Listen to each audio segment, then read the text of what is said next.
If aliens came down to Earth and they said, you got to pick the 4 best looking guys, it's those 3 and Hugh Jackman Wolverine at the end of Deadpool. Welcome to the Weekly Fix podcast, where we're just 2 friends talking about our passions within movies, TV shows, gaming, and comics. Thanks for checking out the podcast. We hope you like it. Thank you guys for joining us. We're so happy to bring you guys another Weekly Fix episode. This week we have a little bit of backtrack and a little bit of theories. We're going to be talking about our Marvel theories that we have. We have some interesting concepts that have been introduced into our universe, and we just really wanted to take some time and break those down. We also had to get Jacob's review of the Acolyte on there. I know we disagreed a lot on the Acolyte, and it would be completely and totally unreasonable of me to take the entire review and not let him give his final review of the Acolyte. So we're definitely going to let him do his review, and we're going to get a little bit of discourse about that show. And then at the end of the show, we're going to rank our Star Wars live action series. And this is something that I think is very interesting because they're so divisive. So many people like so many that other people just absolutely hate. And so I think it's going to be fun to kind of talk through our list. I think he has some surprises for me that are going to shock me. And I swear if Acolyte is in the top 3, I'm going to lose it. But without further ado, Jacob, so glad to have you back. We're consistent again. How you doing? I'm doing great, man. It's fun to be doing this. And it's really exciting. You know, he just talked on we're going to be doing some more Marvel theories. I think Marvel is kind of hitting another peak. It's been a little while. I know me and you have both really enjoyed Marvel recently, but I think for the most part, a lot of fans have kind of hated on Marvel. And I feel like it's kind of gained a lot of traction back with Deadpool and Wolverine, which is kind of what we expected. I feel like there's theory videos flowing like I used to see back during the Avengers times. So it's super exciting. I'm super excited to talk about those theories. D23 this week is coming up, so that's going to be super fun. And I think you got some pretty exciting things that you think might show up at D23, so I'm excited to hear that. Obviously, I got to give my Acolyte review because I was the only one fighting for this show for a little while. But you guys are going to have to see how that plays into my rankings at the end of the episode. But I think we got a really great episode for you guys. I think Zane is going to be a little bit shocked with my ranking, and I'm super excited to surprise him a little bit. I think it'll be a lot of fun. But without further ado, I think you want to start right with the Marvel theories, correct? Yeah, so we got a bunch of dates released. They announced 4 Marvel untitled movies. We got February 13th, 2026, November 6th, 2026, July 23rd, 2027, and then November 5th, 2027. So these are happening in and around Secret Wars and Avengers Doomsday. So I kind of wanted to see your thoughts on what you think. What movies do you think are coming for those dates? Do you have any thoughts? I have a few thoughts, but I think it's also important to know. I think I sent you a tweet on X or something like that of I think every movie that's part of this untitled phase will take place in, I guess, Battle World of Avengers Doomsday. The ones that take place in between, which should just be the November 26th one, is the only one that should take place in between.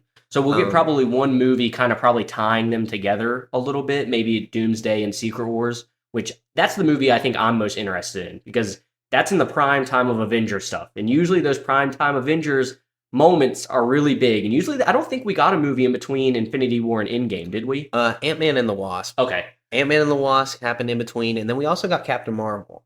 Ant-Man and the Wasp was the summer of, it was kind of a nice little break. And then we got Captain Marvel right before in February. Okay. Which it hit $1 billion because it came out in February and Endgame came out in May. So everyone thought they had to see it. Yeah. So I think that movie is most interesting to me of those movies listed. I have a theory of which movie it is, and it's going to tie into another part of this show that I'm excited to talk about with some other theories. We're going to be talking about some really key terms if you guys are trying to keep up with Marvel stuff and really trying to stay up to date with the terms that they're throwing around. I think one of the movies that's coming out is going to be very important for one of those key terms we're going to get to in a little bit. But Zane, why don't you go ahead and start us off with the movies that you think could be slated in those 4 movie windows? So I think we're definitely going to see a Shang-Chi 2. I think for one of these movies, I think I kind of want to do this draft style. Okay. So I want to kind of see. So I'm going to take Shang-Chi 2. I think that's definitely going to show up, and I actually think that's going to be I think all 4 of these titles will be announced at D23 this week. Okay. So I think next week we will be able to confirm or deny if we got this right. Okay, well then I'm going to take a movie that I definitely think's coming out, and I'm also going to go ahead and pick the date that I think this one is coming out with. I'm going to stake my place on this one, and I'm going to go Spider-Man 4. Ooh, and it's coming out on November 6th, 2026, in between the Avengers movies. I am almost certain on that because we'll get to it in a little bit, but I think Tom Holland's Spider-Man is going to take potentially the throne of one of the most important Marvel characters of all time. Really? Of all time. I think that's how big Spider-Man is. I think that's how beloved of a franchise it is. People love Tom Holland, and whether you agree or not, he is a very good Spider-Man. I think I'm going to go ahead and slate it. I think Spider-Man 4 is the big November 6th movie that's going to tie Avengers Doomsday and Secret Wars together. Okay. I think that's a great pick. Man, I really wanted that pick because I think it has to have one. Now, I do think there's a potential that there are some left out here. For sure. There's a lot of room for other things to come in. For my second pick, I'm definitely not going to take Armor Wars, even though that's kind of on my mind because I know they filmed that essentially already. I think I'm going to go with my second pick. I'm going to go Doctor Strange 3 with Cleo and Strange. Okay. I think it's what it's going to be titled. I think that's a really strong point because we have to get back to that at some point. I think it's a very important point just because of who Doctor Strange is, how important he is to the MCU. And I think, with my next movie, I think it's going to be someone that's equally as important as Doctor Strange. I think we're going to get a Scarlet Witch movie. Okay. I don't know what form or capacity we're going to get. And that was my safe pick. I wanted to say something else, and if we keep doing a few more drafts here, I know we're each going to pick 4 movies that we think it is, and I'm definitely going to throw out this 4th one that I think will be happening, but I'll save it for last. But no, I think Scarlet Witch has to be one of these 4 movies. I think she's too important of a character. I don't think we saw her die in the previous Doctor Strange Multiverse of Madness movie. I think she definitely made it out of that. I guess it was like a ancient ruin that she kind of had collapse on her. She definitely didn't die. She's out there somewhere. I think it was a temple. Temple of the Darkhold. Yeah, so I think she's out there. I think she is probably getting incredibly powerful. And I also think she is going to be a big point of Avengers Doomsday. Okay. Now, do you think she's going to have any...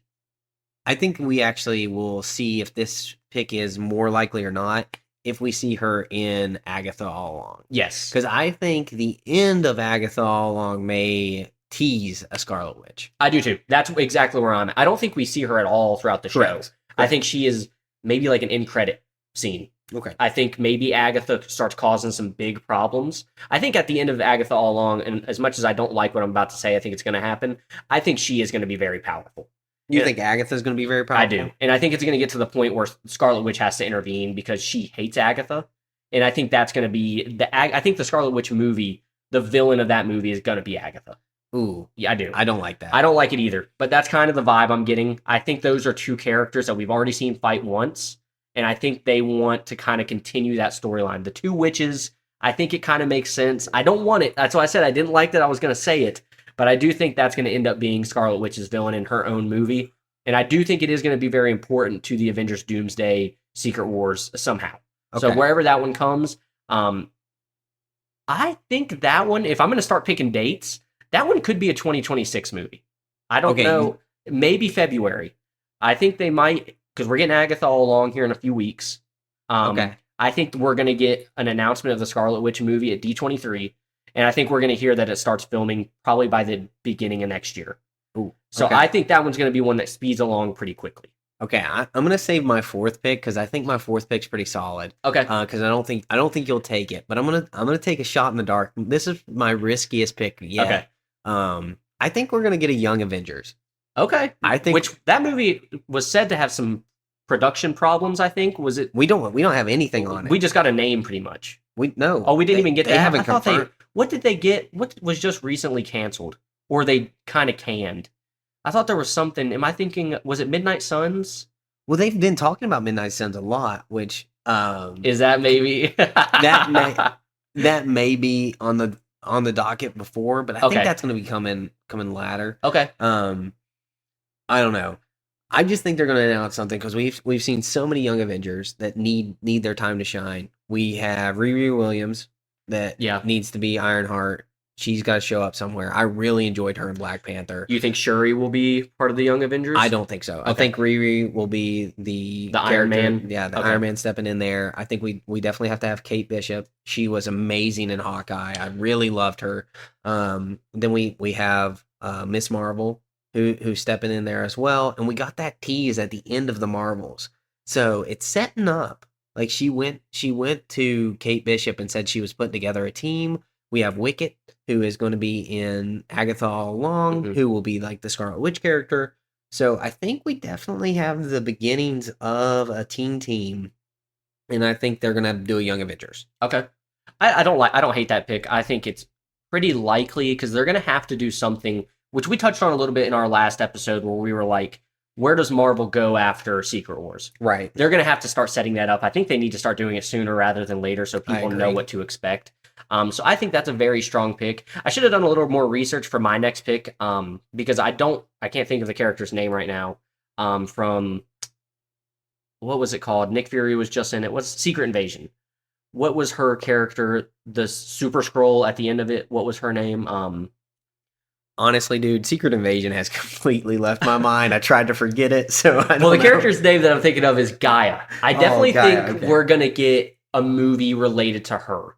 And I think it's going to be one of those dark, grimy movies, kind of like what they're saying Thunderbolt and Captain America are going to be like. Okay. I think this is going to take place, though. What is Secret Wars slated for? Secret Wars is slated for May of 2027. Right? I think this is going to be a movie that takes place after Secret Wars. And I think this is going to be kind of what you were talking about, ushering in the new line of characters. Okay. That's going to be, I think, who they introduced there with the Young Avengers. I think after Secret Wars, it's going to be another one of those kind of like Ant-Man and the Wasp-esque movies. A character that is important, but isn't like... Now, do you think she's going to stay grounded, or do you think she's going to go galactic, like space? I think, that's something we talked about before. Where do we think they go from this? I think it is a galactic thing. I think they have to. They have to get her off Earth. Yes. She's too powerful. Yeah. And honestly, I kind of hope they just scrap her. Yeah. I really like Emilia Clarke, and I think she did a really good job as Gaia.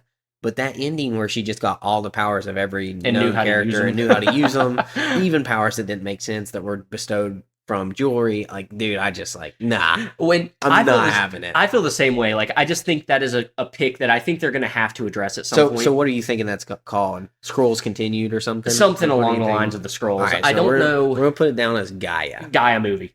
Gaia movie. I think Gaia movie is probably the best bet. I just think she's too powerful. It's one of those stones they can't leave unturned at this point. They've introduced her into the world. I don't necessarily know that we'll even see her in Doomsday or Secret Wars. Okay. I think she might just be a character that they have to pick up later on. Yeah. Because she's too strong. Well, I think, and Secret Wars is going to be crazy strong characters, don't get me wrong. But I just don't think she fits into that agenda yet. But I do think they're going to have to get to there at some point. Well, and that's not my crazy pick, by the way. That's not not my crazy pick. This one's not your crazy This is pick. not my crazy pick. My next one is really crazy, I think, because it is something. I'll go ahead and give you a hint, and the listeners. I'm actually going to let you go ahead and take this pick because I have two that I can't really decide between, and I'm kind of hoping you take. So we talked about this not too long ago, and I don't even think we talked about it on the podcast. But you might be able to answer it based off this question I'm about to give you. What is probably the least appreciated of the core Avengers that we've gotten so far in the MCU? The least appreciated? Maybe not appreciated. Who's the one that we've gotten the least amount of? Hulk. I think we're getting. You think we're getting a Hulk movie, and I think it's got to happen because I think he has. We talk about She-Hulk, right? At the end of the movie or at the end of that season, he introduces a pretty important character in Marvel. His son. Yes. We got to get a Hulk movie at some point. And I'm hoping that it is kind of a backstory of Hulk a little bit. I want to see Mark Ruffalo turn into the Hulk. I want to see that story.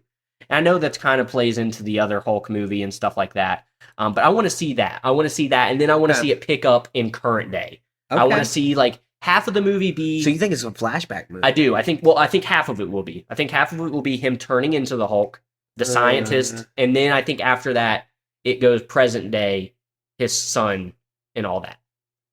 And I don't know where that movie fits in here. Him kind of like young Hulk as Edward Norton. So you think we're going to go pre-Edward Norton? Yes. I hope that this isn't going to happen. This is my hope. Okay. I definitely think the Hulk movie happens. Okay. I hope they kind of just scratch the Edward Norton stuff, like decanonize it. No. I hope so, and I hope they give us a Mark Ruffalo version of that.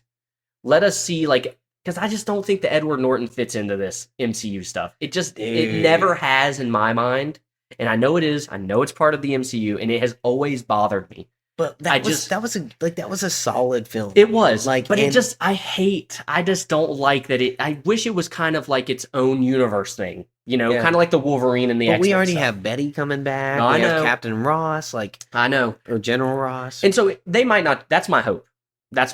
I don't think they'll do it. I said I hope they do half of the movie of Mark Ruffalo turning into the Hulk and all that stuff. And then I hope the rest of the movie Abomination is already back. I just don't think they're going to do that. I know, but that's what I hope. Okay. That's my big one. I definitely think in some form or fashion we're going to get a Hulk movie at some point because it's been a long time. Yeah. And I think Hulk is a pretty beloved character in the MCU. I think Red Hulk coming back into the scene helps with that. I think She-Hulk and Scar being part of that. I think it's going to be like a crazy Hulk movie. Okay. Which would be super cool. Yeah. So that's what I'm hoping is. That's my fourth pick. That's my craziest one. You guys might think the Gaia movie's even crazier than that one. I do. But I think the Hulk movie, it would just be awesome. I just don't know. I don't know the rights issue with Universal. I don't know where that stands. They could always do something like they've done with Sony and Spider-Man. For sure. Marvel's got the money to pay as much as Universal would want to say you can use Hulk for a movie. Yeah. No, so for sure. That's what I hope. I hope they just commit to it. Or I hope they just buy it back somehow. Get Hulk back like fully. They might have. Yeah, they may. I'm not honestly, sure. I am out of touch with the Hulk rights because I don't love Hulk movies. I'll be honest. I want like the crazy smashes and explosions and like I want to see Hulk fighting a Red Hulk, and remember I told you in our Captain America thing, I want to see Hulk catch a Red Hulk punch. Like, that's what I want. Like, you're digging it. Yes, give me the crazy action, just nonstop punching, and yes, that's what I want. That's what I want. Okay. For my fourth pick, I'm actually gonna go. I'm gonna go Black Panther 3. Oh, okay. So I think we're gonna get M'Baku as Black Panther with Shuri's journey as well. So I think we're gonna get to see him turn into maybe his version, kind of like Leopard or whatever Killmonger was. Yeah. But kind of his version of the Black Panther, because he challenged for king and he got it, which means he gets the heart-shaped herb. So we know M'Baku has powers of Black Panther now. So I think we're gonna see him. And I think he's just too popular. The IP is too big. There's too much money on the table to let that one go. I was going to say Thor 5 because I think we need to see where Thor's at to bring in Doomsday because he's going to be crucial. But his storyline is less like where he's at would be easier to bring into a Doomsday film 100%. than Black Panther would because we just don't know what those characters are doing. We technically don't really know who Black Panther is right now. Right. I mean, we know it's M'Baku because he challenged, but we don't know that. So Yeah. I like that pick. But really, I don't know where those stories go. And so I think they have to do something with Black Panther. I think they have to do something with M'Baku. And like you said, we don't know who it is. So we don't know what Black Panther we have. We don't know where they're at. And I think that storyline, they're so crucial to just even the Black community. Like, they always turn out for those movies. Yeah, for sure. And those characters are so important. I don't think we leave those on the shelf, especially if we have Doomsday coming in. We just got rid of Jonathan Majors, who they placed with Robert Downey Jr. So, I mean, that has to be on the forefront of their mind because we even looked at, me and my coworker were looking at box office performances of movies. And Black Panther was one of three in the top 100 movies that outperformed in domestic over worldwide. Yeah, by a large margin. Yeah, no, I remember when it came out, it was a big talking point, and it should be. It was a great movie. I think it does fit that mold really well. So I think that's a really good pick. I like what you said too about Thor. His story really kind of can just be brought right in. You know, where Love and Thunder. Yeah, where Love and Thunder left off, he's taking care of Gore's daughter, who he's kind of assumed as his own. You know, I think that storyline's really fun. Now I know we both picked 4 movies, and there's only 4 movies here. But if you had another movie, do you have one off the top of your head? You just want to give us a 5th one? Because I have a 5th one that I think you would love. And I think it is a possibility. But I'd like to see if you have a fifth one. What you touched on, Midnight Suns. Okay. I think Midnight Suns would be my fifth pick if I had. I think that would, but I just don't think it ties into the greater narrative, and I know that they're really worried about that right now. I think. So I really do think that comes into play. I think Midnight Suns is more likely than my Hulk or Gaia movie, because I think they did say Moon Knight is going to be in Doomsday or Secret Wars in some form or fashion. Okay, I didn't see that. Yes, I think I saw that. I forget where I saw that. Probably on Twitter or X or something. That's usually where I see those random things. And who knows if it's even going to be real or not. My fifth movie that I think is a possibility, and I've kind of been battling back and forth on if this one would be a movie or a show, but I think we're going to get a Star-Lord film in his own thing. Star-Lord film. And I think that's literally going to be the name of it. It's just going to be called Star-Lord. Legendary Star Wars? Legendary, yeah. I think that would be such a cool movie that they should do. But we know the Guardians are kind of out in space doing their own thing. I'm really interested to see, and we did get that thing at the end of Guardians 3. It said the Legendary Star-Lord will return. That's right. And then we didn't get a Guardians Galaxy will return. We got a Legendary Star-Lord will return. Now, I do think if we do get a Star-Lord, I think the Guardians will play into it, but I don't think all of them. I think it would only be Rocket and Groot. Well, that's it. That's actually super interesting because I just heard a report that they were working on a Mantis Nebula series or movie. Yeah. So I was curious if they were going to go that path or deal with Rocket and Groot. So I think that's how the Rocket and Groot stuff gets brought in. Okay. I think we get them with Star-Lord. I don't think they'll be in there the whole movie. Maybe pick them up in the second half or something like that, and they come along for the fun journey. I do think that's definitely a possibility. I do think we might not see Drax for a while. I think he really might kind of be, because I know Dave Bautista was such a big fan of working with James Gunn and stuff. He said he's done with Marvel. Yeah. So I don't think we'll see Drax. I don't think that's even a character they would recast. I think he just might be kind of... Well, he had such a good ending. Exactly. I'm okay. And also, I would actually be super okay with a recast secondary universe Drax coming in because, personally, I think they did Drax dirty. Even though I love the Drax we got, compared to comics Drax, he's way more savage. He's way more powerful. Yeah, he was dumbed down. He was knocked down. I think the comic Drax is significantly a better character in power wise and skill wise. I really like what we got.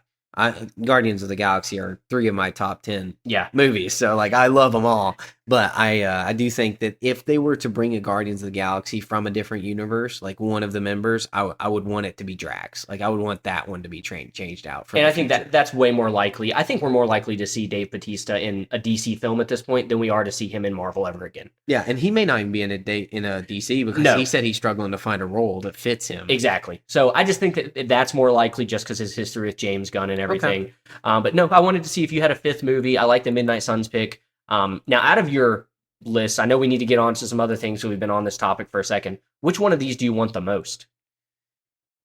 Honestly, for me, I want Doctor Strange 3. Okay.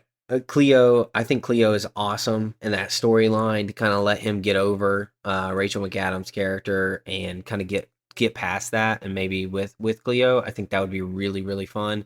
The Dormammu's niece is such an interesting play with the dark dimension, and everything in that is just fascinating to me. I love the Doctor Strange character. I love what he can do, his power set. Second off of this list would be Spider-Man 4 for you.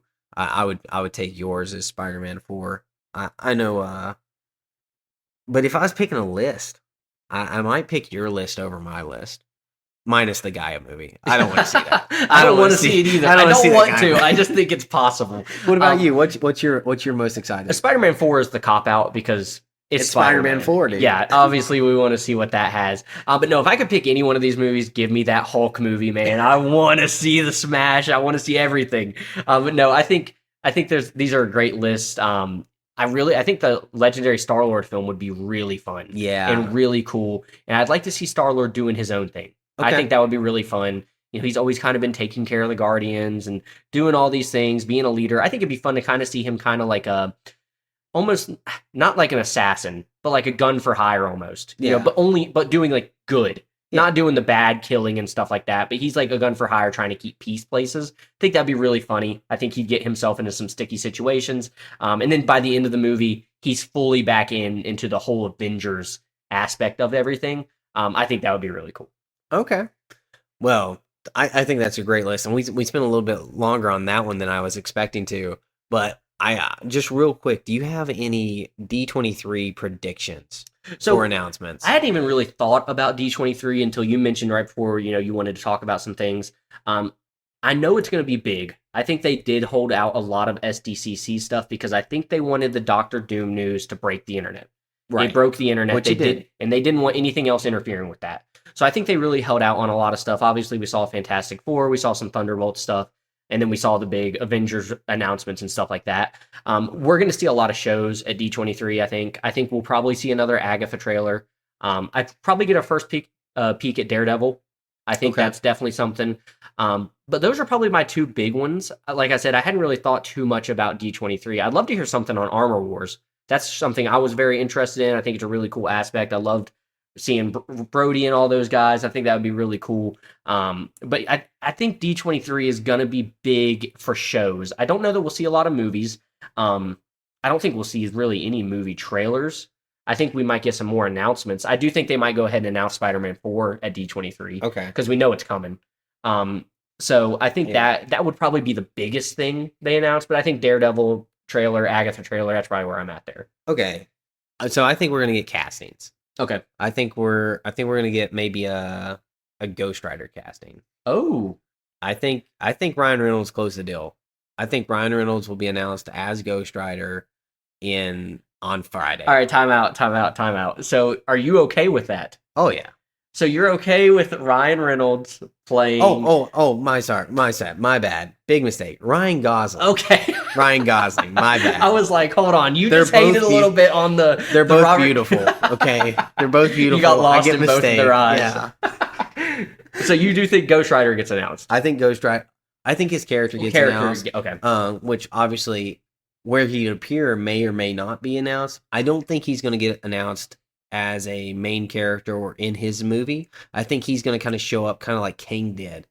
Kang showed up in Loki. His announcement casting got announced for Quantum Mania at D23. And it was kind of like a side, like, wasn't even like a big announcement. But I think that's kind of what Ghost Rider's going to be. I think they're going to announce a show. I think he's going to show up in it. Maybe Moon Knight 2. Maybe Moon Knight Season 2. I would love that. And maybe that's what leads to Midnight Suns, because I do think they want to do that, because if they do Midnight Suns, then that's a clear path. They just announced Adamantium was the Eternals. Yep. So if we get Moon Knight Season 2 with a Ghost Rider potential, then that leads the door wide open for our Wolverine to step through into the limelight with that Midnight Suns. Also Blade, maybe he gets introduced in Blade.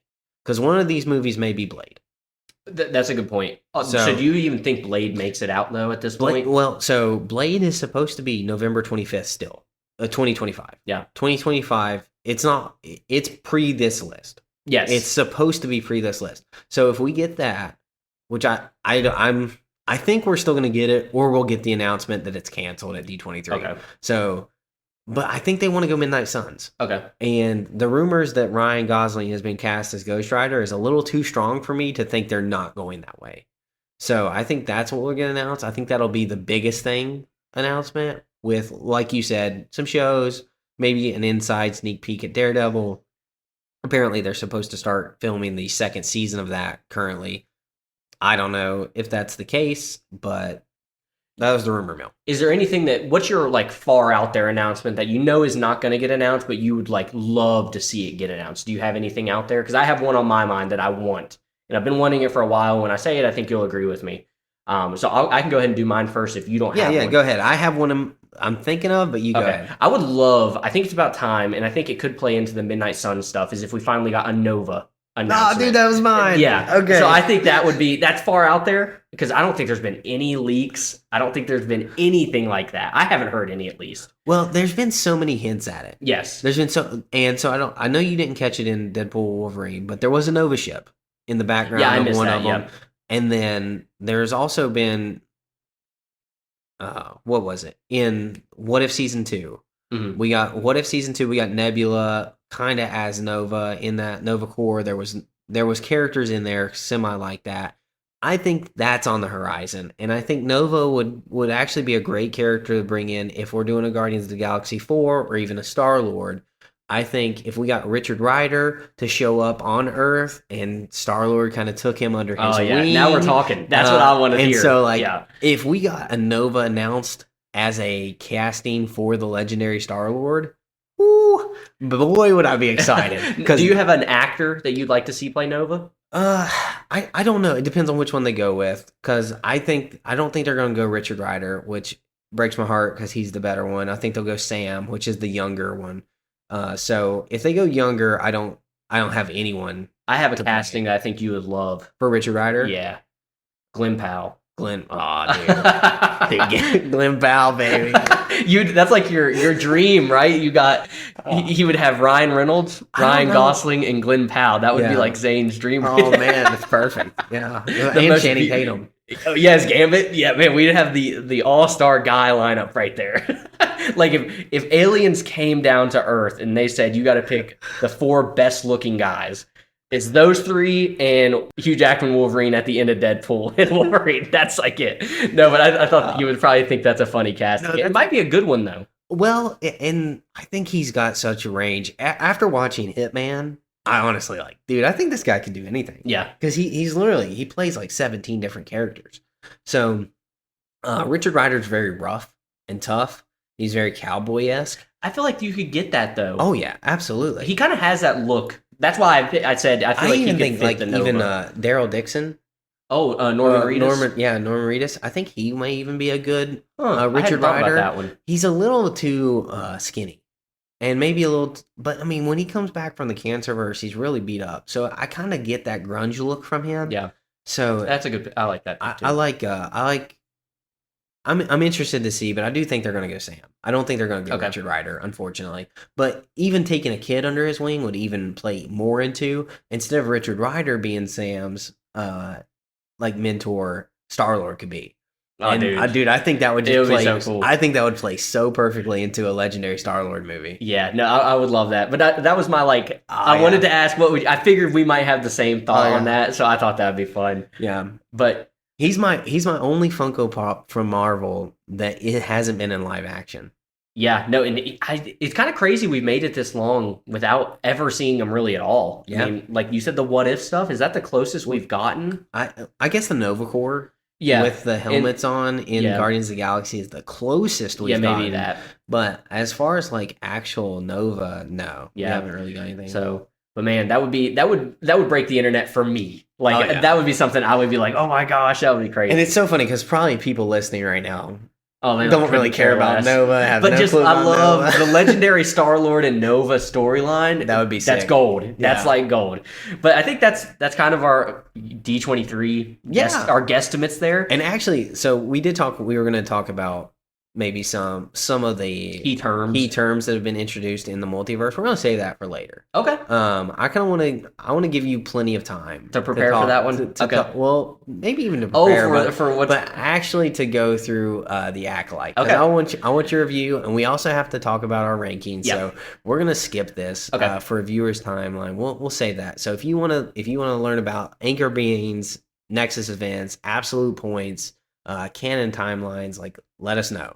Because we do want to talk about that because we think it's crucial to the cinematic universe because it's all things they've introduced. But we're gonna save that for a later podcast. So you gotta stick around. You gotta subscribe, rate, turn those notifications on. But anyway, Jacob, let's hear your Acolyte. All right, Acolyte review. I don't want to spend too much time on this because I think we're going to talk a lot about our live action series ranks. I think it's going to be a fun talking point. So I'll try to keep my Acolyte review relatively short. No, you don't need to do that. We'll do Acolyte first, then we'll rank them. So we've talked about Acolyte a lot on the podcast. It's been a while. And I've gotten a lot of other podcasts that I listen to that have also said, as much as I may not have liked the Acolyte show, as much as I don't agree with the direction they went in the Star Wars universe and all that stuff, it has been really fun to talk about. And I feel like we should establish that point first. I've had a really good time just diving into the Acolyte. I've really enjoyed our back and forth and our banter and our you hating this and me loving that. So I got to give the Acolyte credit for it's done a really good job of being a talking point. Whether Yeah. that's good or bad, I'm under the impression, and a lot of people don't agree with this impression, but any publicity is good publicity because it's getting people to talk about it. People are watching it. So I think they did do a good job of at least getting us some talking points.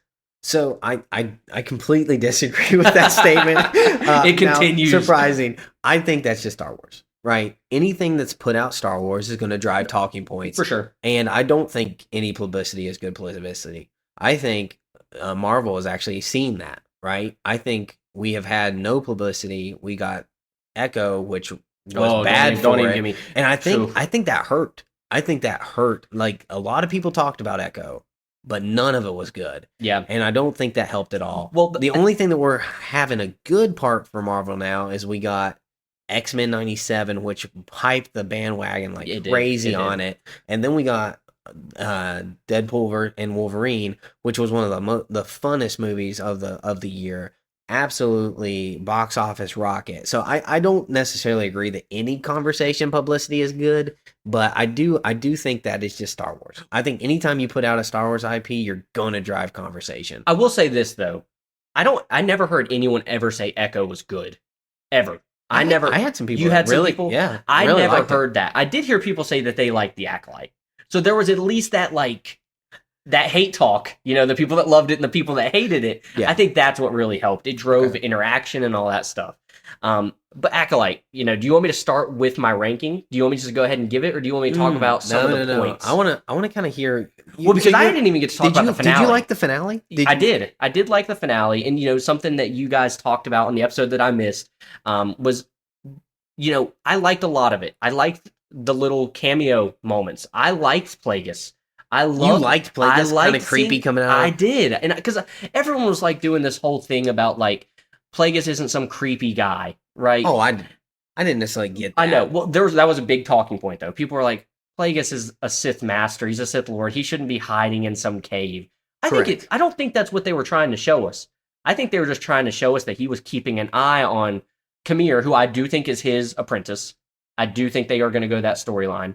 But I did like seeing Plagueis. I love that he's finally introduced into canon Star Wars, because up till now he was just a lot of legend stuff, and we had heard his name dropped a few times, but we actually have a face now.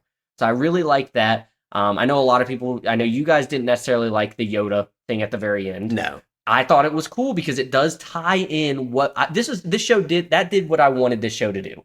Is it started to tie in the entire universe of Star Wars. And that last episode started to put some of those seeds there, which I appreciated. So for me, it kind of took somebody, Yoda, who is beloved by most fans. Yes. And was fooled already. Like, we already know he was fooled by the Sith, right? Because for them to be existing right under his nose is already such a bad misstep for Yoda. We didn't need him already knowing about undermines of the Jedi 100 years prior. So that's another thing I want to talk about. I don't think that was it Master Rowe? Venestra Rowe? Yeah. I don't think she went and told Yoda the truth. Not Venestra. I think she continued to lie. I think Yoda started to hear some rumblings. I think she came up to there to address it, and I think she lied to him. I don't think she told him the truth. Okay. And I hate the whole thing. I've been seeing a lot of people also say, oh, they should have been able to tell. They should have sensed that the Sith were there. They never did in the prequels or in the original trilogy, really, either. So I agree. I don't have a problem with that. Yeah. So I have a problem with the probably should have been able to tell for lying aspect of it a little bit with a Jedi, right? Because there is something off about the Jedi's lying because it's uncommon for them. Well, but that also does go up to the point, like Dooku, for instance, he tells Obi-Wan Kenobi what's happening in Episode 2. When Obi-Wan gets captured and he's stuck he tells him that there's a Sith Lord. Yeah. And he didn't want to believe it. And I think that's kind of something similar that they're doing here. I think Yoda might be told these things, but he doesn't want to believe it. But I think that hurts his character even more. I'm also I don't think Yoda's a good character.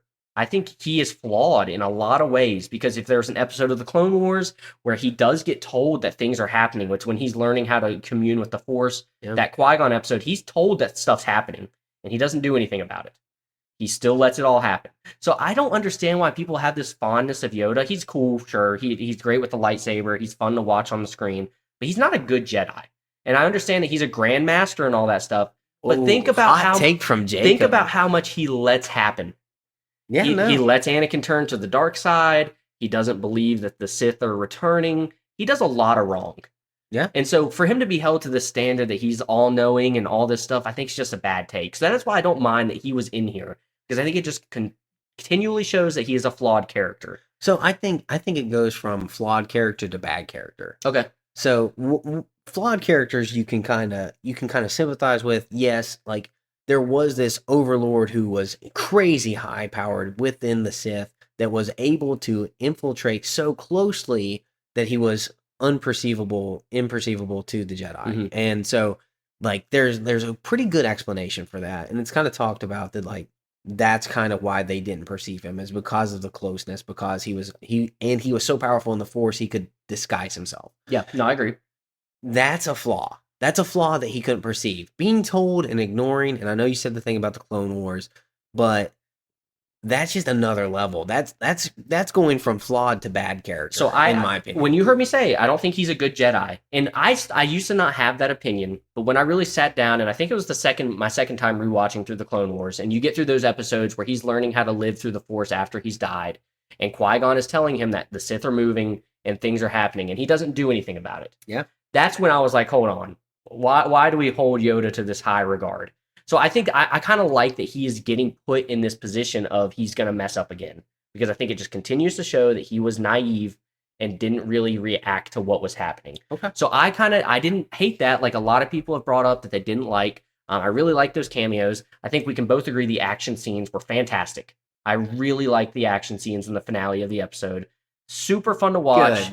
Good. They were pretty good. I just wish I talked about with Peyton, but I just wish they stuck to the style, like they committed. I get what you're saying there. Because I think the final fight was better written. Because I talked about my quarrels with episode 5. Mm-hmm. I think that was great action, poorly written fighting, and this one I think is better written, but I don't think it was cohesive in action style. And I liked kind of what she did with some of the choreograph, where she kind of slowed down and went Crouching Tiger cool style. Cool, but I wish they just kind of were consistent with those things. And I really love Soul fighting style. Yes, I think he's going to go down as one of the best duelists that we could talk about, because I mean he was fantastic. He was like incredible with the turning it on, using his body in ways we haven't really seen Jedi use before. Usually they rely really heavily on the lightsaber, and not so heavily on their actual fighting style. And I really like that. I really disliked everything with I forgot the twins' names. Oh, May and Osha. I thought their fight was horrible. Their fight was boring. Didn't make sense why they're acting the same. Didn't like that, and then the whole storyline with the end. But I thought the action was good. I just did not think it was great. I thought this was well below everything in the prequels and 100 times below Clone Wars fighting. Oh well, Clone Wars fighting is like it's hard to compare. That's almost because standard. It's so good because they can do so much with it.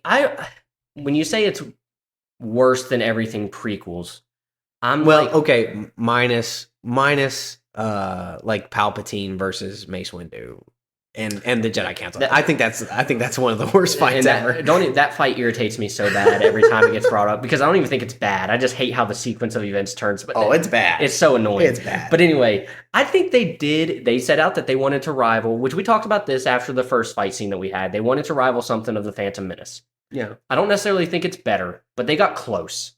I think the Darth Maul Qui-Gon Obi-Wan fight is better still.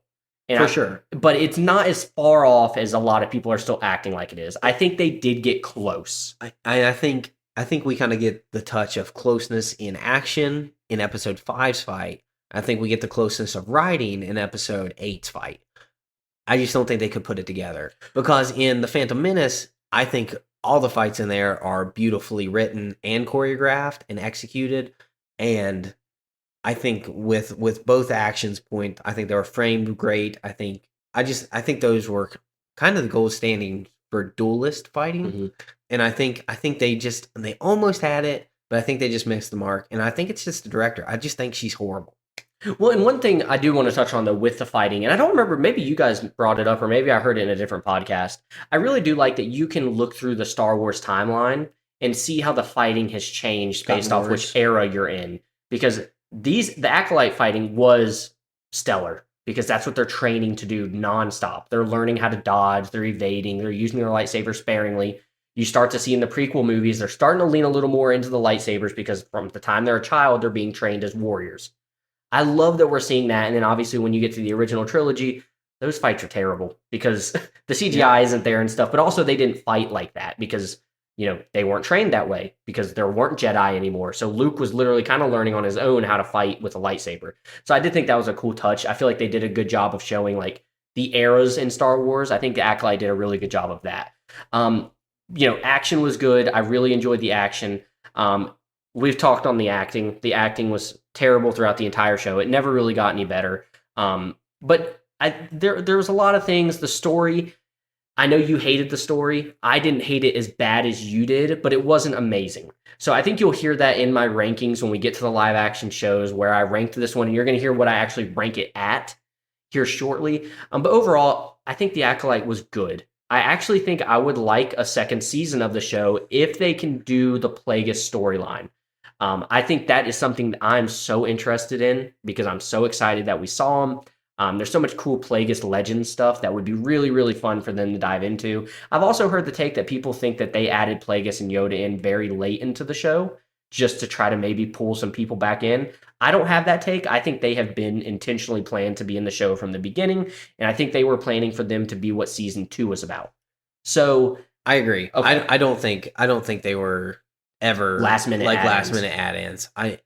I think that they really were confident that people were going to love this and that they were going to get a second season.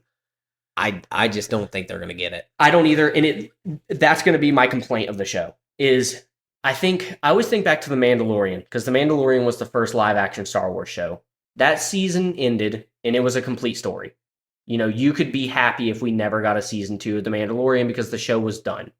This one, they did play, like you just said, into too heavily thinking they were going to get a second season. When you're an initial show like this, you shouldn't do that. You should make your story complete, and then if you get the opportunity to do a second season, then you build off of what you did previously. Don't leave a story open-ended like they did. Because this one was very open-ended ending. Kamir's with May or Osha now. May doesn't remember anything, which I don't like that aspect of it either. That was one of the complaints I had was him using the Force to make her forget everything. I did not like that because that should be really, really difficult to do. But it's kind of hard to tell because of what era of Star Wars we're in. We don't know what the power curves are.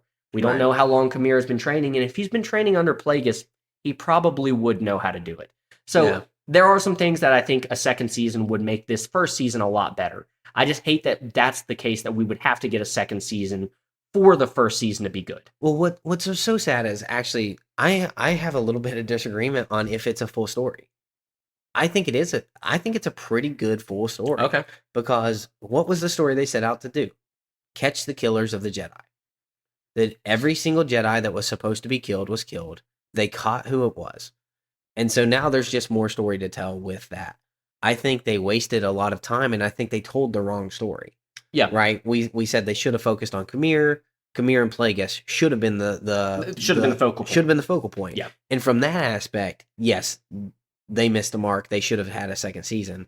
But they chose to tell the twin story about the Jedi killings. And so I don't have that same complaint. I think they just missed the mark on what they were supposed to tell. Because I think Ahsoka actually has more to tell after. Even though I think Ahsoka's a complete story and you can completely enjoy its season and not get a second one. But, it's got intro from Rebels. So it's, that's why, though, I disagree. I think Ahsoka's so different because it's not a new story. Okay. This is 100%. I mean, a lot of people said this was a third season of Star Wars Rebels, right? Or, fifth season. So a lot of people said that. That's why I feel different about Ahsoka. It's kind of held in its own regard. Okay. Because they're not new characters. This was completely new. The Mandalorian was completely new. Andor I even have more leeway with because those aren't technically all new characters. Well, at least Andor isn't, right? It's a prequel to known characters. Yes. So if they're brand new characters, your story needs to be complete when it's wrapped up. That's fair. That's why I hold Ahsoka in a different regard. Okay, that's completely fair. Yeah.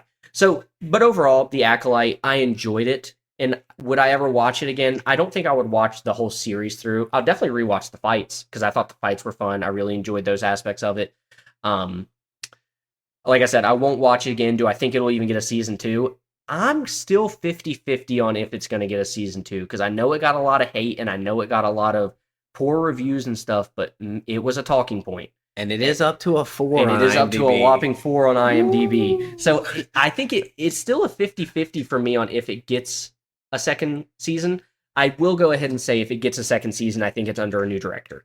I mean, it has to be under completely new everything. Yes. The only thing they should keep is Kamir. Well, and That's I think Osha will be there. I think Well, that's a storyline which- they have to continue with. But she was better as Osha than she was as May. Yes. So I that's think fine. those characters will still be there. But we cannot have Mog Adana. That guy. Oh, that that guy guy was is the scary worst. looking. That guy was the worst. We know there was a theory that people thought that was going to be Palpatine. So, Dude's struggling. but yeah, no, the Acolyte overall, I really didn't hate it. I said that from the very beginning. I'll go ahead and give my ranking, which I know I had told you what I thought it was, but I thought about it a little more and it's dropped a little bit more just overall. I'm putting it at a 6. Okay. I think a That's 6 fair. is a That's fair fair. point. That's fair. I think for me, which you guys have heard how much I want a Hulk movie, the action scenes really lifted up for me. For sure. I love the And action I can scenes. understand that. I think this is going to be maybe another hot take like my Yoda hot take just was. I think Kamir is one of the best Star Wars characters we've gotten in a long time. He's very intriguing. I'm interested to know more about him. I've seen a lot of people arguing who's better, Kamir or Kylo Ren. Kamir is way cooler, way better character, which I hate because I do like Kylo Ren. He's one of the saving points of the sequel movies. I can after we've seen the full arc of Kylo Ren, I actually agree, but that's just because we don't know much about Kamir. Exactly. Right. So So he's definitely not better than Maul. Not No, even close. Thrawn is so much better. just another so, league. So we're talking about I mean, Star Wars has some of the best villains. Oh, 100. Right, Well, it has probably the best villain of all time. Yeah, in my Mount opinion. Rushmore for sure. Is Easily. Darth Vader. Yeah. So I really liked Kamir. He was a very high point of the show for me. Every time he was on, I was like, okay, cool. This is where I want to be. This is what I want to be watching. So he does help my rating. He was kind of what kept it at a 6 and kept it from falling even lower. Because I think he's so interesting. But yeah, that's my review of The Acolyte. I think a 6 is fair. You're gonna see where I ranked it in my all-time Star Well, let's Wars go ahead because live action shows. I gave it a 4. You gave it a 4. So I gave it a 4. do you want me to start? I'll start. Okay. Last place is it number 7, right? Number 7, Number 6. Number Number 6 6. is The Acolyte. Okay. We've talked about it for 8 weeks. We just talked about it for 20 minutes. Yep. I don't really have much else to say about it. I will have more to say about the next two characters or the next two. The characters are my issues, but the next two shows, I was having a struggle because of some of the personal attacks. But as a show, I just think this one, not only just story wise, but just as a show put to screen, is so much far lower than anything I normally watch. It's just last place. So for me, and I kind of feel the same way about you said your attachment to characters. And this is why I'm going to put the shows where I'm putting them, and it hurts me to do it. But number 6 for me is, I don't even want to say it, but it is Obi-Wan Kenobi. Yeah. Because that story, as excited as I was, and as cool as the end fight scene was between him and Vader again, that show for me brings up way more canon issues than The Acolyte ever did. Okay. Ever. And I don't think it's hard to even argue. I don't think we should have ever gotten an Obi-Wan show. I don't think it was needed. So number 6 for me is Obi-Wan, and I literally hate saying that because I love Obi-Wan. I think he's probably the best Jedi. He's when you look at who is a Jedi, who's a staple Jedi, it's Obi-Wan. Oh, yeah. And I feel like that show hurt that more than it helped it. That one brings up the canon issues for me. Just him and Darth Vader should have never met again. It just doesn't make sense. So number 6 for me is Obi-Wan. And one of the things I hate about Obi-Wan that I feel like doesn't get talked about enough, and it's a personal issue, I hate how thick the lightsaber hilts were in that show. That is such an eyesore for me. Anytime I see him, when he does the "you will try" thing again, and he's in his lightsaber stance, the cool stance that we always see him in, that hilt is so giant. It throws me off every time. When I first watched it, I said that looks bad. Yeah, because of the batteries they had to put in it to get the real lighting. I hated that. So number 6 for me is Obi-Wan, and it hurts to say it, but it just is. Okay. Number 5 for me is Obi-Wan. Yeah. My favorite Star Wars character. I mean, we have the same complaints. Yeah. I think the fight scenes were cool to watch, but I mean, when you see a lightsaber bounce off a stormtrooper's chest and go in for another swing, I mean, it's just, I mean, that's detrimental to everything. Like, how does that make the final cut? How does a lightsaber bouncing off stormtrooper armor make the final cut? The only way that would have made sense too is if it was Valspar. Yeah, because like they could have just made it a Valspar troopers and like actually made it like in Mandalorian. Like that's how it should have been, but because of the era this took place in, that wasn't the case. Because in the Mandalorian, they do have those troopers that have the special armor and stuff. Yeah. That would have made sense then, but I completely agree. It's one of those things that kind of takes you out of the scene. Yep. And Leia was awful. Why he would leave his most important duty he's ever assigned. It's awful. And I'm not trying to keep interrupting you, but like when I think about this show, it bothers me so much because at that point, Leia, we didn't know was force sensitive, right?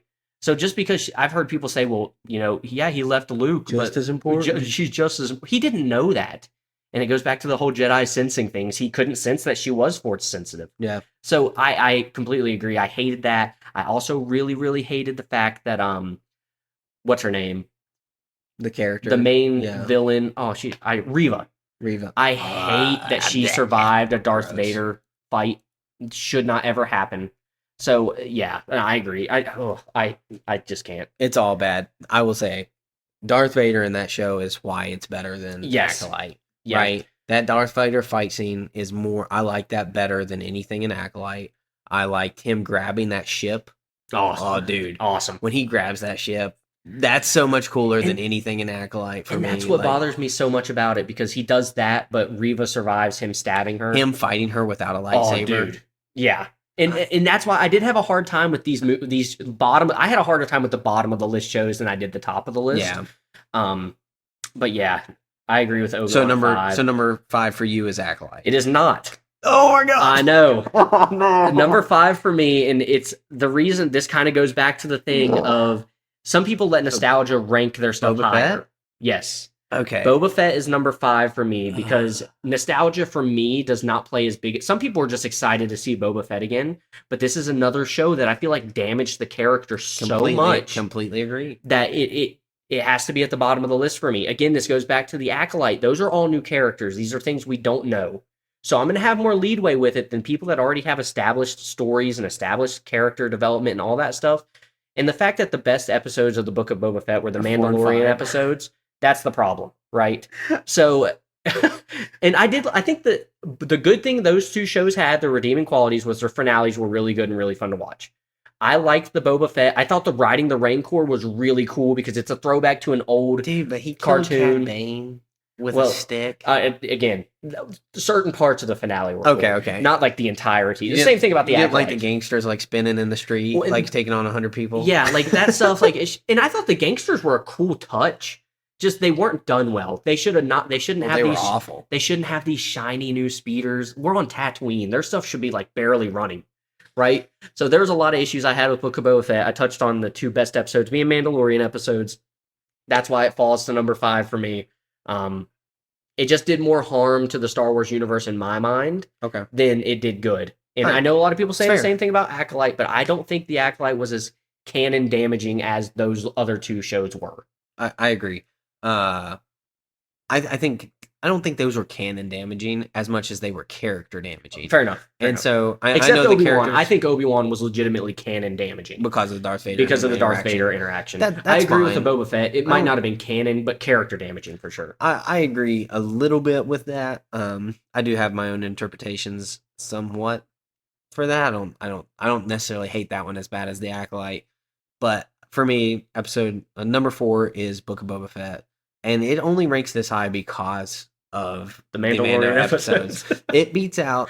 I think the Mandalorian episodes are done so well, and we get to see like Grogu's decision with Luke, and we get to see Ahsoka there and that little training. It's such a special time to see like just Luke back on the screen, and even not even nostalgia, but that's just like a peaceful Jedi like training. Like that's what we love as Star Wars, and then watching Mando walk in, not knowing how to use the Darksaber, fighting those... Just clubbing people with it.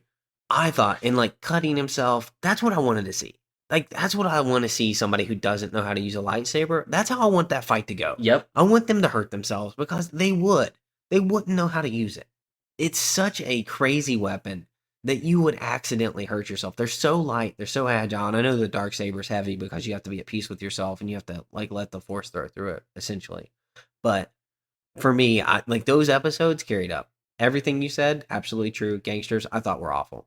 Boba Fett, I thought was awful. Cad Bane getting killed by a stick by Boba Fett, awful. I think Cad Bane is significantly better than Boba Fett character. Just for me, I would much rather have Cad Bane. A Cad Bane show. I think he's cooler. I think the legend of Boba Fett, what people have built up in their minds, is cooler. 100% is cooler than what we actually see of Boba Fett. Because when you watch those original trilogies, I go back and I'm like, why did I think Boba Fett was so cool? Literally he just had Mando cool. armor. Yep. Right? So I think Cad Bane's better character. They should have focused on. I think a Cad Bane series would have been significantly better than a Boba Fett series. But yeah, so episode for me, Boba Fett. Yeah, and it would be higher for me if the Mando didn't take over it. And I actually liked the way Boba Fett started. I thought learning how he got out, learning how I did like the Tusken Raider episodes. I didn't like that. I did like that aspect of it. But then it went from that and just like rushed through the last bit. You know, I thought Chrysanthemum was a really cool character. Dude, when he went back to that Kylar, the Sylar pit and like looking for his armor. Oh, dude, yeah. I was so mad. Yeah, I didn't like that either. Do you think you crawled out naked? Like, yeah, no, that bothered me. Like, those are the points. Wrong with yeah, you? I agree. So, yeah, no, and I also think, you know, my number 4 is the Acolyte. Yeah. You know, and it's because that those are new characters. They didn't hurt the characters, you know, because we didn't even know who they were. That's why I put it at number 4 over Book of Boba Fett and over Obi-Wan Kenobi. It's just because those are characters I was so fond of. That really should be amazing characters, right? In the Obi-Wan show didn't make sense to do it all. The Book of Boba Fett show made sense because we've never really seen much about Boba Fett. Yeah.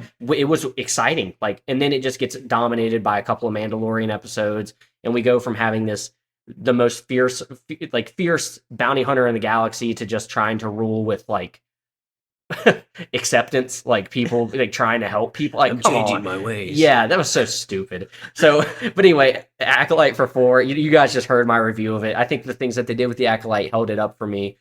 Again, if it wasn't because these were new characters, I probably would put it last. But just because it didn't damage characters that I already loved and stuff like that, that's why I went ahead and put it at 4. Which I understand the ranking. Yeah. I do. I understand the damaging of characters being worse than a bad show. Yeah. And especially in a universe like Star Wars or Marvel. Yeah. Like, if they were to come out and do something like that to Iron Man, we'd be so upset about it. Absolutely. And you're upset about the Obi-Wan stuff because he's your favorite character. So that's why he's 5th. Yeah. I just think the show is better made, even though, man, there is some really bad stuff in that. Like her running away from the men. Okay, don't get me started. Anyway, so number 3, our top 3, which now we're gonna have different top 3s. I don't think so. You don't think so? Okay. Ahsoka's number 3 for me. Okay, so we aren't gonna have a different top 3 because Ahsoka is number 3 for me as well. I think after hindsight, because I had it in my previous listing, I had this one over Mando. And I think what you just touched on earlier with complete stories and then the Luke entrance of Mando, it's not really why Ahsoka belongs at 3. It's more why Mando belongs at 2. Yeah, for sure. So Ahsoka for me is number 3. And it's a great story. I love the characters, but it relies so heavy on Rebels. And I think a little bit of nostalgia in there. Yeah, for sure. Counts for it. The action was really good, but it wasn't fantastic. I thought it was really good, and I enjoyed a bunch of it. But like we said, they're still just missing the speed and some of the greatness that we kind of saw with, because we're kind of adept to Clone Wars fighting now, and Rebels fighting with the speed and how they go about it. And even Rebels, they're not really trained well, but the speed's still there. Yeah. And so I really kind of like that. And I thought Ahsoka was a little slow with that. I thought the story was great. I thought Balaam. I think Balaam was amazing, and I'm really excited to see what they do with the World Between the Worlds. And where they're at now. And if they deliver with season 2, I thought Thrawn was amazing. I thought there was some lackluster stuff in the finale that could have been done a little bit better. I liked a bunch of it. Mm-hmm. But if season 2 delivers, then this one can go up. Then we're going to have an argument. We're going to have an argument, but I think they have to deliver season 2 before this one beats Mando for me. So Mando's 2 for you. Mando's 2 for me. I already said Ahsoka's 3 for me. I'll reiterate the same thing you said. I feel the same way about it. It did rely so heavily on what we already knew about the characters, our fondness with them already. And like I said, this has number one potential if the show goes in the direction we're wanting it to go. Like if we find out more about Aboleth and they go down that whole like otherworldly Sith characters, and maybe she becomes the sister of the Force. Yeah, dude. Yeah, see, that's what I'm saying. It's got the potential, but we have to wait and see if it gets there, right? Yeah. That's why it's number 3 for me. Our lists are a little different because number 2 is Andor. No, I know it's crazy, and I've said on here before, Andor is my number 1. But after the last couple of days, when we decided we were going to do this list, I did a lot of thinking. And if we're just going off one season, sure, Andor is the best. But what we've gotten with The Mandalorian and how it is literally accredited for saving Star Wars, it revived Star Wars. That's why I put it at number 1. Okay. It's too important to the world we have of Star Wars now. It is far more important than Andor is, as far as saving Star Wars and what it means to the community. I think if we're just talking about overall acting and stuff like that, sure, Andor's better. But Andor's number 2 for me. I think it speaks for itself of why it is. 2 is still high. It's not. It's a great show. I'm super excited for season 2. Again, it has number 1 potential. But just, I got to go Mando number 1 just because think back to it. And even though as much as I hated some of the things they did in season 3, the Luke moment, it's like the top tier. It's some of the best Star Wars ever. Honestly, I think maybe that Luke moment is the best moment in Star Wars history. It's that good. Right? I know we were talking about Peyton, and like he said, like he was crying when he saw that. Like, what an incredible moment! I remember, and I didn't expect it. No one did. No one really saw that leak, which I think is incredible in today's age that they got away with having a Luke cameo with no one knowing before it aired. Yeah, because I remember I was watching that. Such a good memory of mine with that episode is watching it with my brother, and I was like, one X-wing, not thinking about it really. I was thinking maybe it's Carson Teva. The one X-wing pilot that they had met earlier in the season. Yeah. I was like, what's he going to do here? And then, they're looking over the cameras and you see this cloaked figure and I was like, that's not him. And then I saw the glove and the lightsaber and I was like, there's no way that's Luke Skywalker, right? So that the anticipation. Oh, and just the way he deals with the dark troopers, effortless. My favorite part is when he uses the Force to crush one, which is a forbidden move against humans. Can't do that, but you can do that against droids. So that's so cool, right? So that's why Mando is higher for me than Andor. I was thinking, like I was saying, back to not thinking season 3 was as strong as 1 or 2, but 3 had some really fun moments, like the Paz Vizsla sacrifice scene when he fights the 2 Sith troopers, like with the staffs. I forget what they're called. And then Moff Gideon comes down. The Imperial Guards. The Imperial Guards. I love that scene. Like, I love that final stand. I love him using his machine gun until it literally overheats. And then he just throws it and starts fighting with the knife. Like, I guess you guys are seeing how much I love, like, those heroic action stands. Like, talking about how I want a Hulk movie and all this stuff.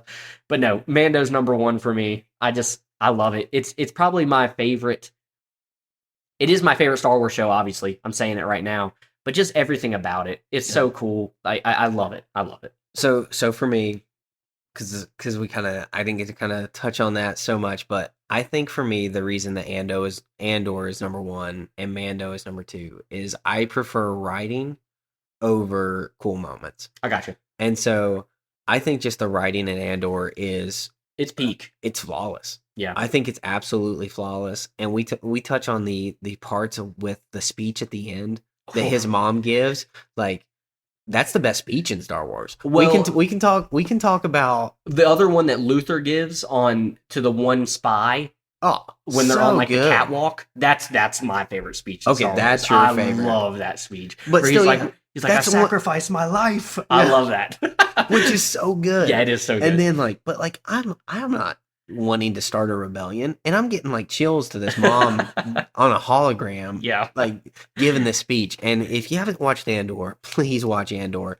But like Mando is fun, and Mando I think is more fun to watch. Mm-hmm. But I think just as a show, I think that writing is just superior. One and done season can absolutely be concluded. You did not have to watch Rogue One. No, it didn't build off of essentially anything. No, to get this story. Mando, I think, has some, even in season 2, I think it has some episodes which I enjoyed, but were not great for the story. Like, I think of like the cave scene where he gets stranded with the spiders and Grogu's eating the eggs, right? Like it's just like like that season, and I remember when that came out and people were like upset about that. And I was like, I didn't care. Like, I thought it was cool that he went in the cave and he beat the spiders. Like, I thought it was a good episode. But when you look at the whole story, like that episode just falls flat. No, I get what you're saying. And so I think Andor is just a better written show, and everything in it is just as cool. And I mean, when you get to see, like, you don't really feel fear when you see a TIE fighter in general Star Wars. In Andor, dude, when a TIE fighter flies by, you're like, oh, frick, it's a TIE fighter. Yeah, when they're like in the valley. Yes, yeah. It's so cool. And one thing I always like to mention about Andor is even if you're not a Star Wars fan, you can watch it. It's watchable for anyone. Yes. And if it's something maybe you like want to get into Star Wars, that is probably the perfect entry point. And it's funny because I loved you asked Peyton about like his favorite Star Wars movies, and he mentioned Rogue One. Yeah. I don't know if you remember not too long ago, I think it was our May 4th episode, where you're like, what would you recommend someone watch? Like I said Rogue One. Yeah. I think that just attests to how good Andor is too, because it's right there in that same line. But like you said, you don't have to have watched Rogue One to understand Andor. It is its own story. It's building up to Rogue One, something you could definitely watch afterwards if you just wanted more of it. No. But no, you can't argue with Andor at 1. It's so good. And I agree. I understand with putting Mando at 1. I can't argue with. Yeah, because it's just that's where the preferences go. Yep. Because I think the top 3 are preference related. I think anyone could be put at the top. Yeah, people that are super nostalgic are probably going to say Ahsoka. Well, and if you love the Clone Wars more than anything else, like, and you grew up with Ahsoka, like that one probably will hone in more for you, especially if you loved Rebels as well. Yep. Like, I mean, if you're the biggest Star Wars animation fan, and then you get to see Ahsoka on screen, live action, yeah. I mean, I can get that as behind as number 1. And I think honestly, kind of the bottom 3 is preference too. I think any one of them could be. There's a fine line. There's a fine line between the top 3 and the bottom 3. Yeah, I think honestly, the top 3 Star Wars films are 9 to 10, and I think the bottom ones are about a 4. Yep. I think that's kind of the spread. I think there's about a 5-point difference between the top of Star Wars and the bottom of Star Wars for live action films. Yeah, it's a good point to make, because there is such a fine line. I don't know anyone that's saying Boba Fett, Ahsoka, or Obi-Wan or Acolyte are in their top 3. I'm not saying there's not people that don't. I just don't know. I don't either. And it is such a clear line. So I think you could, like you said, I know people that are going to put Ahsoka at their number 1, and they're going to put Andor 2, Mando 3. I just think that's what makes it so fun, especially when we do these, is like, it is so preference, especially at that top half of the list. I think even the bottom half is preferenceable too, because, for me, the character damage was so much so that I had to put those lower than a bad story. It's so funny because the cool moments for you got number 1, and the good writing for me got number 1. And the bad writing, bad writing got number the last one, but the cool moments gave it my top 4 for you. Yeah, that top 4. Yeah. So you guys can clearly see our preferences of stuff. So like I said, if Hulk catches a Red Hulk fist, number 1 MCU movie of all time. No, I'm just kidding. But no, that's our Star Wars live action series ranked. Do you have anything else you wanted to touch on the Star Wars side of things? Oh no, I think I'm just actually glad to be out of the Acolyte season. As much fun as it has been to talk about, I think I would have had just as much fun with maybe 1 or 2 episodes to talk about. But I'm very excited because we have some very exciting shows. We have the Lord of the Rings trilogy. I mean, season 2, Rings of Power, which I'm going to make my wife watch. The first season? No, I'm going to make her watch the original. She's never seen the first 3 movies? Well, in the she Hobbit? has. She just has. She says she hasn't. So I'm going to make her watch them. I have a friend that's the same way. He keeps trying to get his wife to watch them, but she keeps saying she's not going to watch a bunch of short people walk for 8 hours. Hey, a tree carries them, okay? Yeah, well, eventually. It is a lot of them just walking. No, but that would be super fun. Yeah, I'm excited for that. I think we have an animated movie for The Lord of the Rings coming out. I don't know if that's the end of this year. Yeah, in December. Yeah, so we have that's coming out. It's competing with Craven. Woo. I say woo, but those movies might both be really bad. So we'll have to wait and see. One thing I'm excited to talk about, and we've talked about a little bit, is hopefully we can both watch the new Batman animated series. Yeah, you mentioned that, and it's getting great reviews. I think I saw it was 100% fresh on Rotten Tomatoes. I haven't seen the IMDb score. It's not out yet. Okay. But all the episodes are out for it. I've heard really great things. I've heard people say they really enjoyed it. So that's something we wanted to talk about a little bit in the future. We'll eventually get to that because, we've talked about in the past wanting to do more comic book stuff. And that's something you guys can also look forward to. Is we want to do some DC stuff related to comics as well as this animated show, because we feel like we don't really give DC enough credit just because there's not a whole lot going on for it right now. Yeah, so it's been so absent from actually live action and having something good to talk display. About. Yeah, so we're excited to hopefully watch through that animated series. Again, we talked about the comic corner in the past, and I think we've both decided we haven't decided on the comic we're going to do, but I'll go ahead and give you guys a little sneak peek that we're probably going to pick a DC comic just so we can get a little bit more prepared to know more about these characters and stuff before the whole reboot starts. Right, which I'm actually super excited about. Yeah, because they're going to take some limelight and well deserved. Competition drives quality, and I'm very excited for some quality stuff. Yeah, Marvel's been able to just kind of do whatever they want. They can put out a bad movie, but there's no other superhero movies to go against it. So what are you going to do? So I'm excited for that aspect as well. But no, I think DC is going to be really fun. We have a while until the next Robert Pattinson Batman movie, I think. I don't even think they've started we got the filming. Penguin. We got the Penguin show that we're excited to talk about. So, but yeah, I'm absolutely excited. But guys, thanks so much for tuning in. This is a little bit of a longer one, and we even skipped a section. So thanks for hanging out with us. We love it. Obviously, we love to talk anything, movies, comics, TVs. So if there's something that you want or is highly recommended, send it our way. We'd love to talk about it. We'd love to get some other shows that you guys are enjoying or liking, or give us a ranking. We're gonna have some weeks upcoming where we don't have a new release, where we may have time for a ranking. We have a character ranking coming up that we're very excited to do, and it's characters you love to hate. Be ready for that one coming out. That's gonna be coming out probably in the next month. So, but thank you guys so much for listening, and with that, Weekly Fix, we'll catch you in the next one.